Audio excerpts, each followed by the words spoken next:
tonight's training, I've decided to go ahead and just redo an EComm Pay training.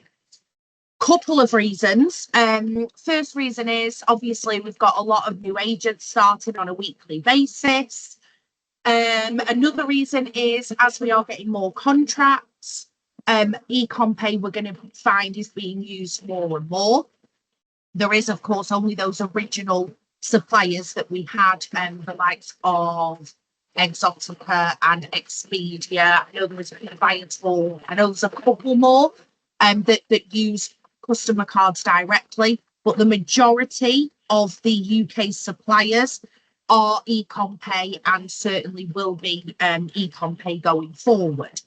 So just very, very quickly, for those of you who, and the other reason I'm doing EComm Pay is, as I've noticed, they've done some updates and things to the website. So those that are watching the original video, which is brilliant, obviously people are doing what they need to do.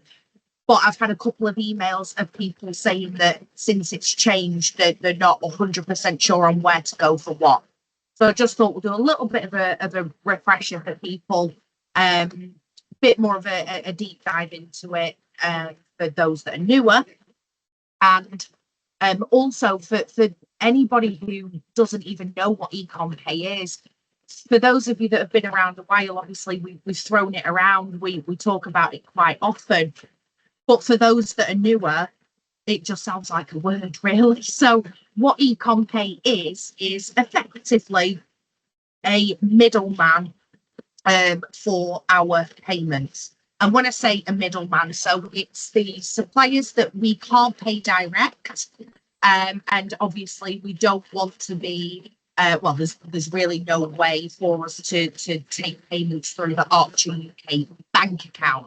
So EComm Pay are that middle person, all secure, all the verification checks are all done, the fraudulent side of things that banking industries use.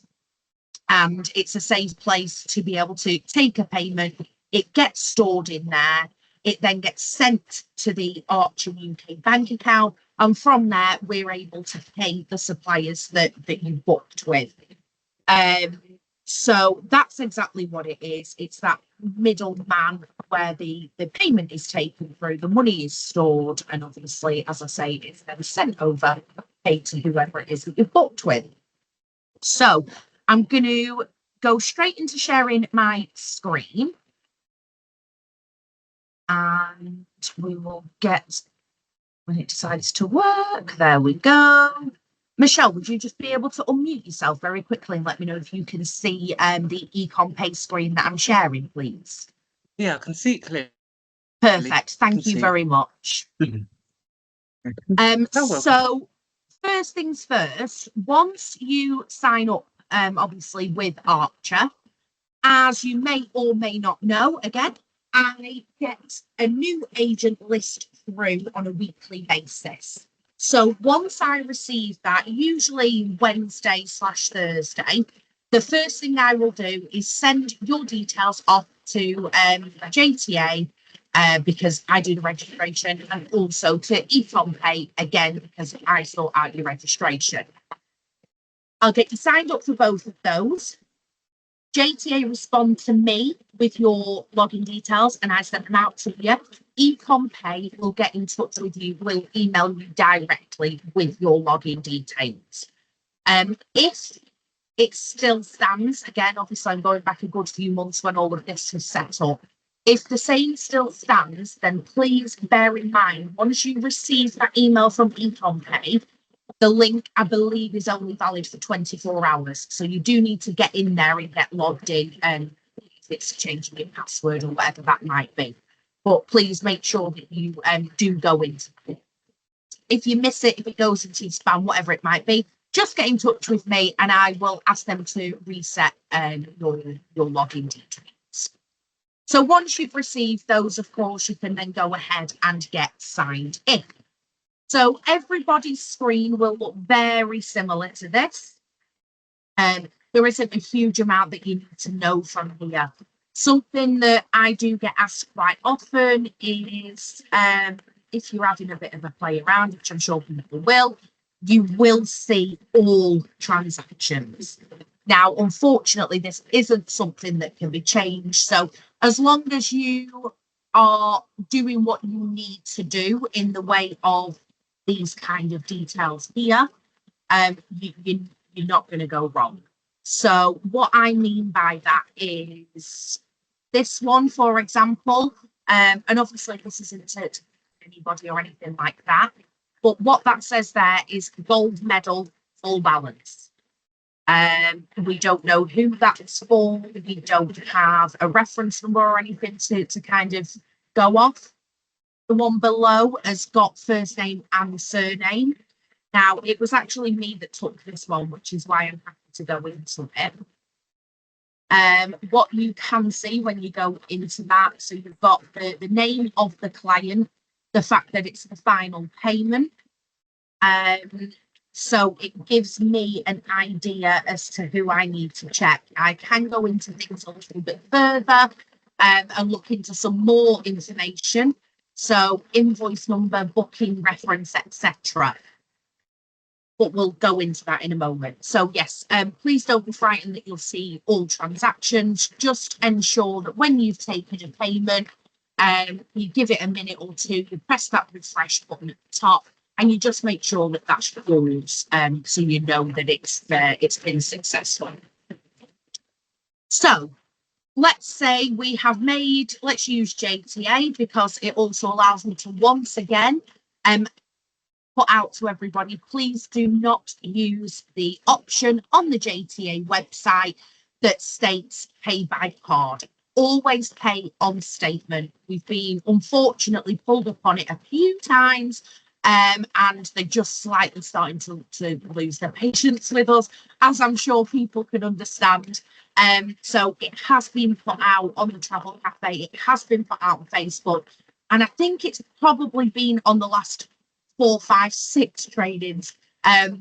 So yes, I'm using JTA as an example. I've made a JTA booking and I've pressed the button on the JTA system that says book on statement. For anybody who doesn't know what I'm talking about, we did a JTA refresher last week. So please go into that and have a look at that before you start making bookings. So yes, I've made my booking, I've got my booking reference, etc. So I now need to take the payment. So what we're going to do is we're going to go into payments down here on the left hand side. Now you do have 2 main options. Excuse me. Payment link and virtual terminal. Now, where we can, ideally, we would like to use the virtual terminal. The payment link is an option. We are allowed to use it, absolutely. But for those of you who are on the training that we did around fraudulent transactions and what to keep an eye out for and things like that, we touched on this. If you're using the virtual terminal, then you are taking the customer's card details. So if there's anything that isn't quite matching up right, anything that's maybe not looking quite right, you're going to get more of a feel for that on a virtual terminal payment. If you're sending the customer a payment link, then obviously they are inputting all of the details themselves, and you're just kind of losing a little bit of that rapport that you built up. Or, as I say, if there's any red flags or even amber flags that are maybe popping up, you're not going to hear anything by obviously sending the client a payment link. Nevertheless, obviously the security is there. If it doesn't match up, if the details aren't matching up with the address and all that kind of thing, it will still decline. So that's not me saying don't use it. It's more me just saying beware. And as I say, we have done a training on things to look out for, and taking payments was part of that. So if you are wanting to send a payment link, you click obviously on payment link, and you've got new payment link up there at the top left-hand side. Now, your first thing is your payment ID. If you click on that, it's not going to give you a huge amount of information, and it's explaining underneath here that it's basically a unique set of letters or numbers that you're using to track your payments. So, payment ID and customer ID, doesn't matter what you put where. Basically, the easiest way for me to put this is between payment ID and customer ID. I just need to be able to locate where that payment is going to. So, for example, in here, I could put that.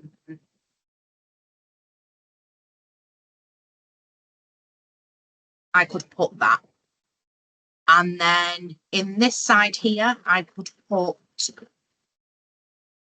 booking reference and departure, let's say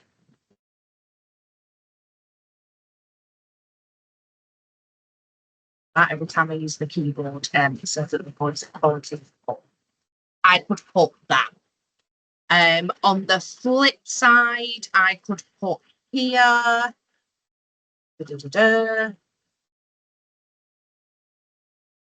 And over here, I could put this.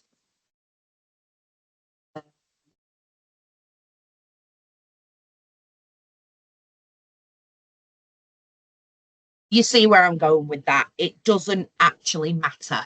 What matters is that when the payment has been taken, when JTA in this instance need paying, I can double check, I can locate, oh yeah, booking reference 1234567 has been paid. JTA are asking for £500 and I can see that £500 was taken, etc., etc. So as long as you've got details in there that allows me to locate the payment, you're all good. Then down here, you can see you've got your amount and you've got your currency. Now for us, that's not really going to change. GBP is pretty much what we're going to be using, but I do suppose that there may be the odd one that may be US dollars or something like that. Now, with this being a payment link, your expiry date, you can change here. Obviously, you want that client to pay as soon as possible. I don't know why that's got a previous date on it.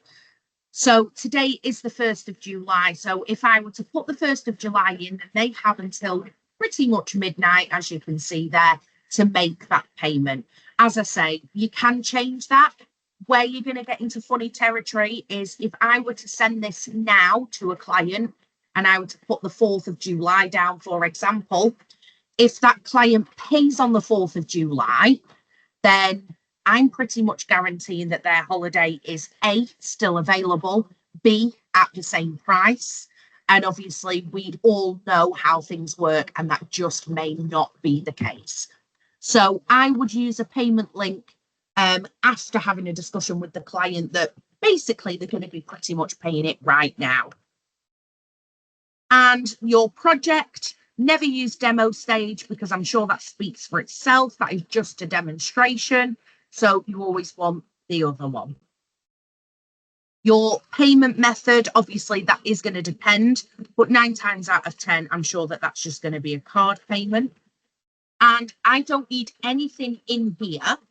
As you can see there, the box is optional. The only thing, if you want to give me any more information, make anything easier, then brilliant. The other thing that you may find that you need to put in there could be something like JTA require payment of, I don't know, let's say 450 and car hire booked with, I don't know, Expedia, which has a deposit of 50. Just as an example, like I say, it is going to be rare that we're using that. But just in case, that's the kind of thing that I would expect in here. And then very finally, you're going to put your customer's email address in there. You're going to tick that you want it sent to the customer and you're going to create the payment. I won't do it because I'm not obviously in demo stage. but that is then going to send the email with the payment link to your client. The other thing that they've just changed is when you do create the payment link, it also brings you up a link yourself. So if for whatever reason there was any struggling or anything like that, you have actually got the payment link there as well. You could maybe, I don't know, let's say if the client hasn't received the email, if they're saying that it's not in their junk folder, you could effectively copy the link and go onto your own emails and send it across to them. And then once they've paid, obviously they'll be letting you know that they've paid, I'm sure. Leave it a couple of moments and as I said, refresh your page and it'll pop up at the top there. And over there, you need it to say success. And then the other main payment, as I said, is going to be a virtual terminal payment. So virtual terminal payment, the easiest way to put this, I would be very surprised if 100% of agents have not used a virtual terminal without even realizing it. So when you buy something off Amazon, I appreciate a lot of people have the card details stored and stuff in there, but buy something off Amazon, buy something off anything online where you're putting your card details in, you are using a virtual terminal. So anything that you guys are buying for yourselves online, you're effectively using a virtual terminal. So again, we don't want demo stage. We always want the real thing. It's exactly the same as we saw before. So your payment ID.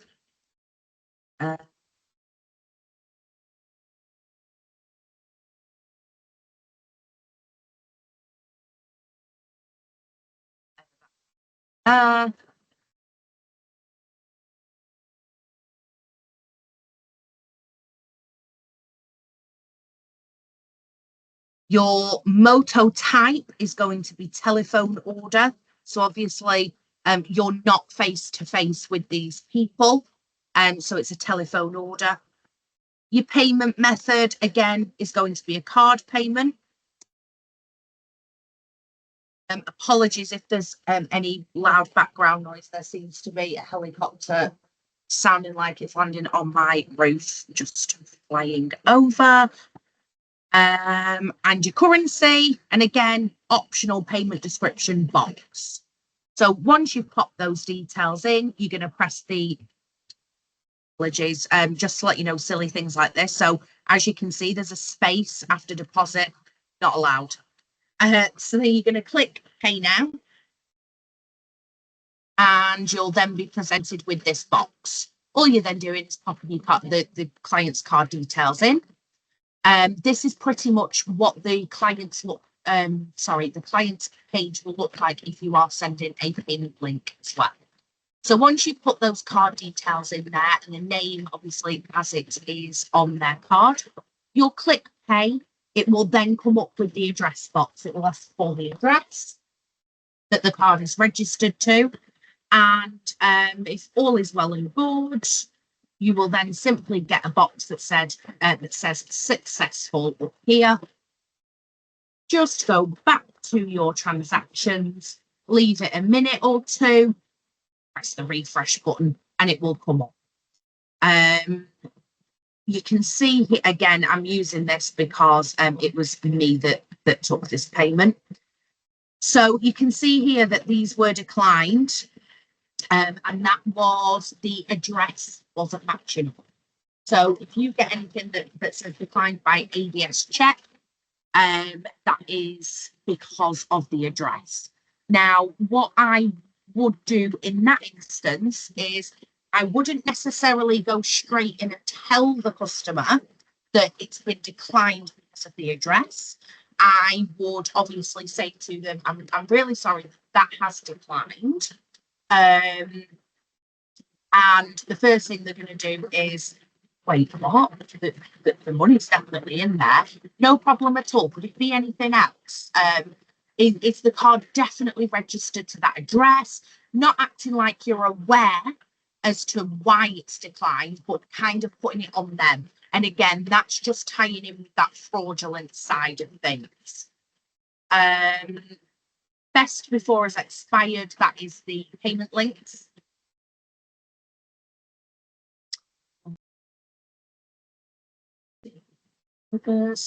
RCS, so that is the compliance excuse me, that is the compliance side of things. So that is not saying that the address is an issue.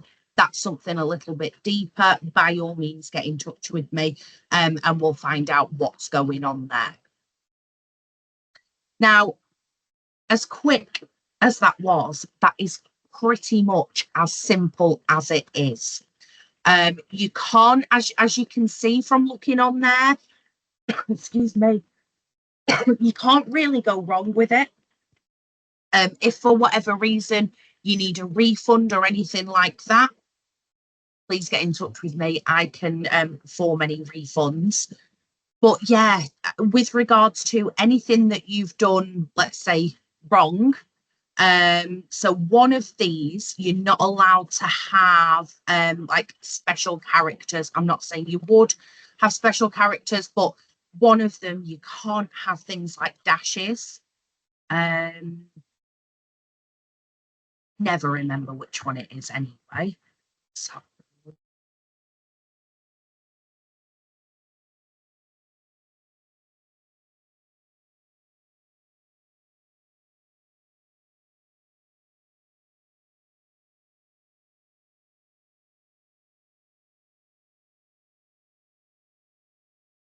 no, it's not doing it now. I think it was a full stop.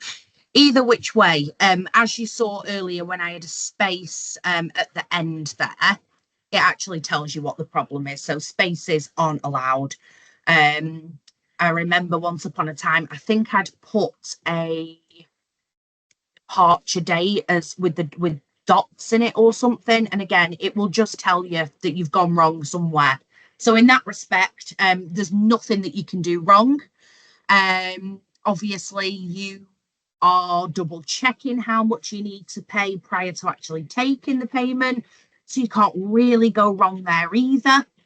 The only other thing that I would say is that where you can, and I'm hoping that that is going to keep creeping up towards the 100% mark, you need to try and take the payment prior to making the booking. The reason for that is quite simply, if you make a booking, and it really doesn't matter whether it's a £50 deposit, a £500 deposit, or a full balance of 5,000, you need to eliminate as much risk as you possibly can.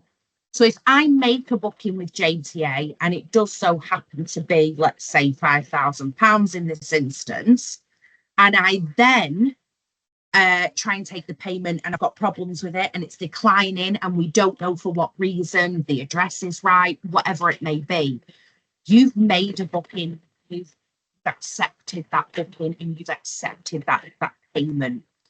So obviously taking the payment first, and you can literally be on the final page of a booking, getting ready to click that book now.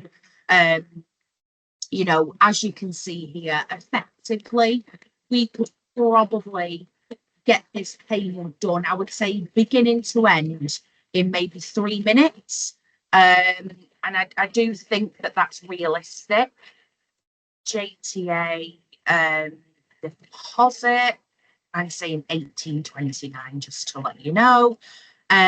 Let's also do booking reference, etc., etc. We may not have that as of yet, so let's go for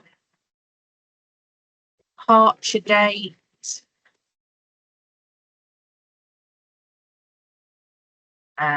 Telephone order, card payment. Let's stick to £5,000. Got a thing with putting spaces at the end. Pay now. And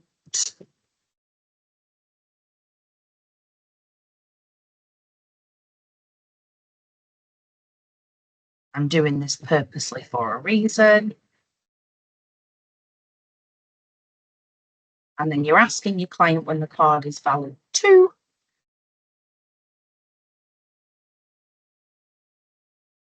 It's never going to work.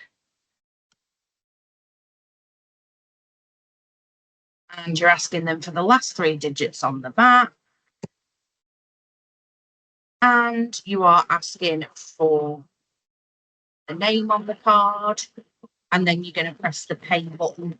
That's currently taken me 1 minute. Obviously, I appreciate that there's going to be things in there that may pop up. Maybe add another minute on, 2 minutes.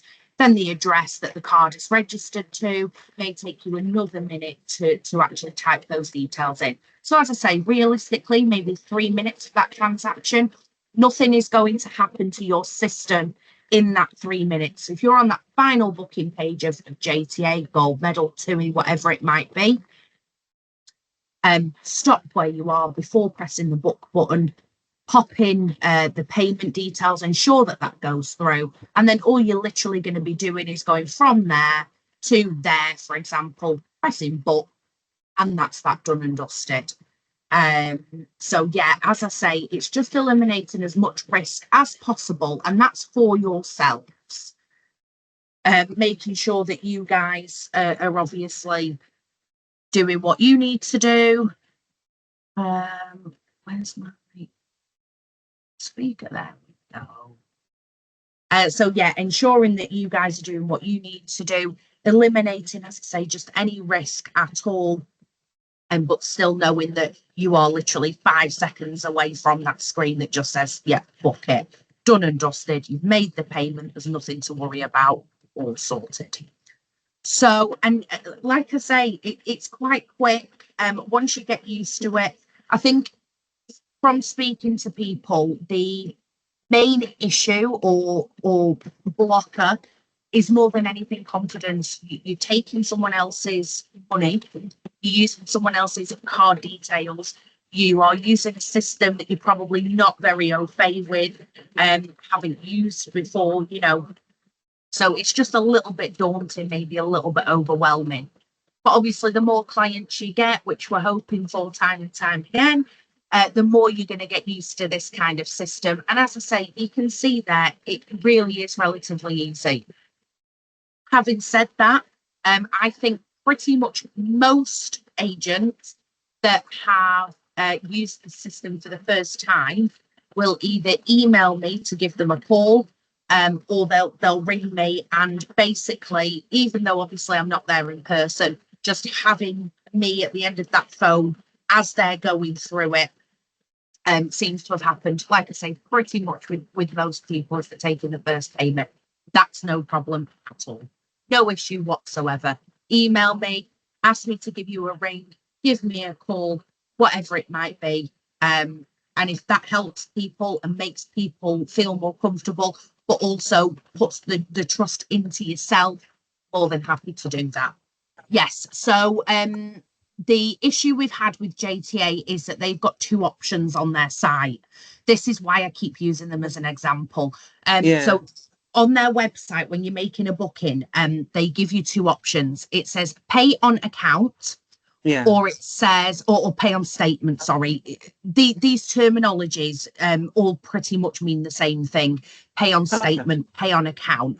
But they also have another option that says pay on credit or debit card.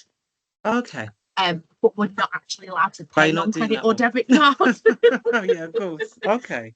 So when you, so when you press that button of pay on account or pay on statement, whichever way around, whichever wording they use, you have no option to put the card details into the system.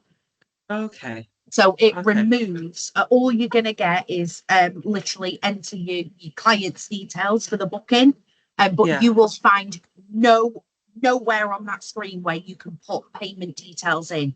That's how you know that you're doing it right, and you need to use EComm Pay.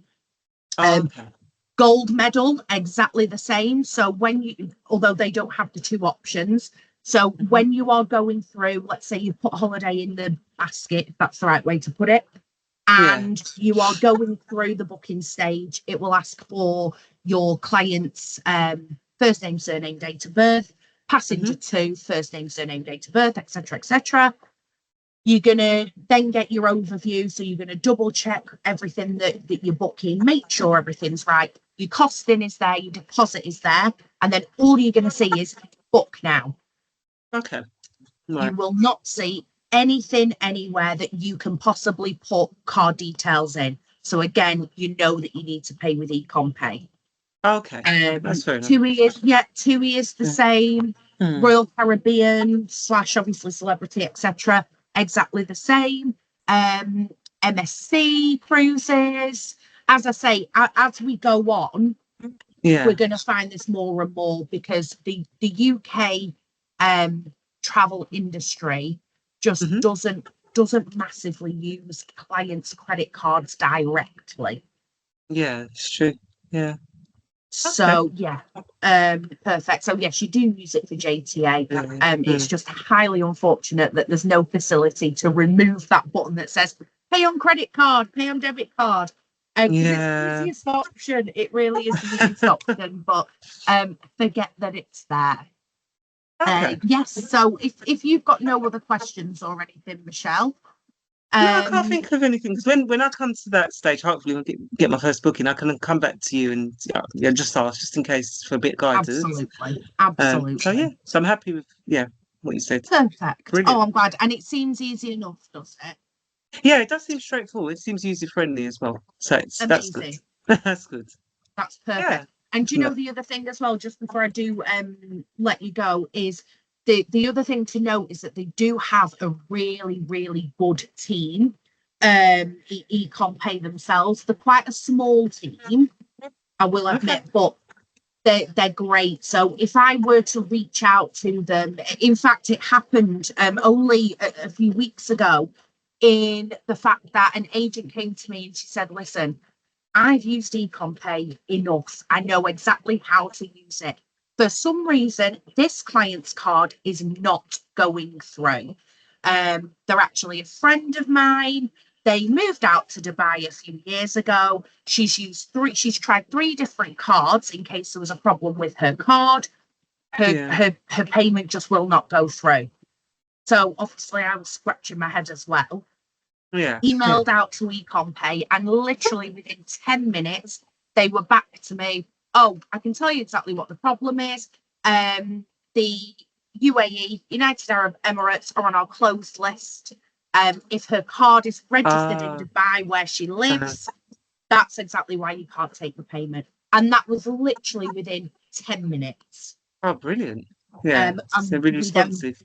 Yeah, absolutely. So they're a small team, but they're a really, really good team.